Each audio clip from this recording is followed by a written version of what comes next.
Ny mety ho toetry ny andro eny an-dranomasina ny alakamisy 3 Novembre 2024 amin'ny enora maraina hatramin'ny zoma 4 Novembre 2024 amin'ny enora maraina. Mafy fitsokan-drivotra any amin'ny morontsiraka tsy motsinana nosy vinavinaina tratra 5 km isan'ora ny mafan-drivotra manomboka ny zoma 4 Novembre ny eo anelanela ny Manakara sy Taolagnaro. Mahazo ny fampitandremana miloko mavo amin'ny mafan-drivotra ny eo Manakara hatrany Taolagnaro entana ny rehetra anaraka tsy tapaka ny toromarika atolotry ny tompon'andraikitra eny ifotony.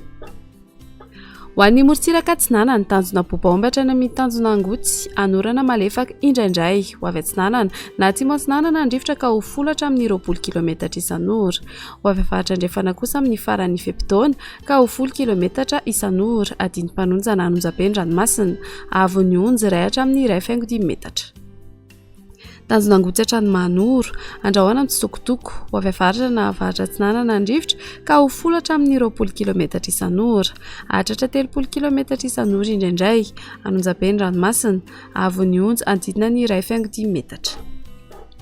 Mahanoratra ny Taolagnaro andrahoana mitsitokotoko ho avy avaratra Atsinanana ny rivotra ka ho 20 hatramin'ny 30 km isan'ora hatratra 40 km isan'ora ny any amin'ny tapany atsimo. Ho avy andrefana na atsimo andrefana kosa ny any atsimo ny mananjara amin'ny faran'ny Fepitaona ka ho 10 hatramin'ny 20 km isan'ora Anonjabe ny ranomasina avy ny onjy 1.5 hatramin'ny 2 metatra. Taolagnaro hatrany amin'ny tanjona Vohimena ibalika ny masoandro ho avy andrefana ny rivotra amin'ny ankapobeny ka ho 20 hatramin'ny 30 km isan'ora hahatratra 5 km isan'ora rehefa manalavitra ny morontsiraka Anonjabe na herin'ny ranomasina avy ny onjy 2 hatramin'ny 2.5 metatra isan'ny rano avy atsimo andrefana. Ho an'ny morontsiraka andrefana tanjona Vohimena hatrany amin'ny tanjona Ankabo andrahoana vitsy ho avy andrefana na avaratra andrefana ny rivotra ka ho 20 hatramin'ny 30 km isan'ora hahatratra 5 km isan'ora ny maraina any amin'ny tapany atsimo Anonjabe na herin'ny ranomasina avy ny onjy 1.5 hatramin'ny 2 metatra hahatratra 2.5 metatra any amin'ny tapany atsimo isan'ny rano avy atsimo andrefana.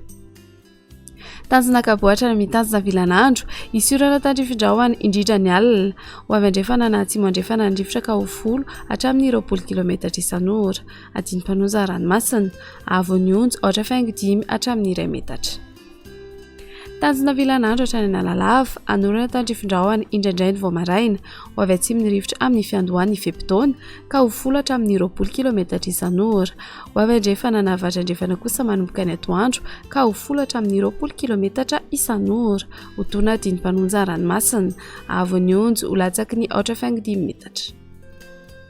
Analalava hatrany amin'ny tanjona Bobaomby anorana tandrifin-drahona ny eo anelanela ny Analalava sy Nosy ho maina ny ankafa iovaova ny fitsokan-drivotra ka ho 10 hatramin'ny 20 km isan'ora ho tona adiny mpanonja ranomasina avy ny onjy 8.2 hatramin'ny 8.4 metatra.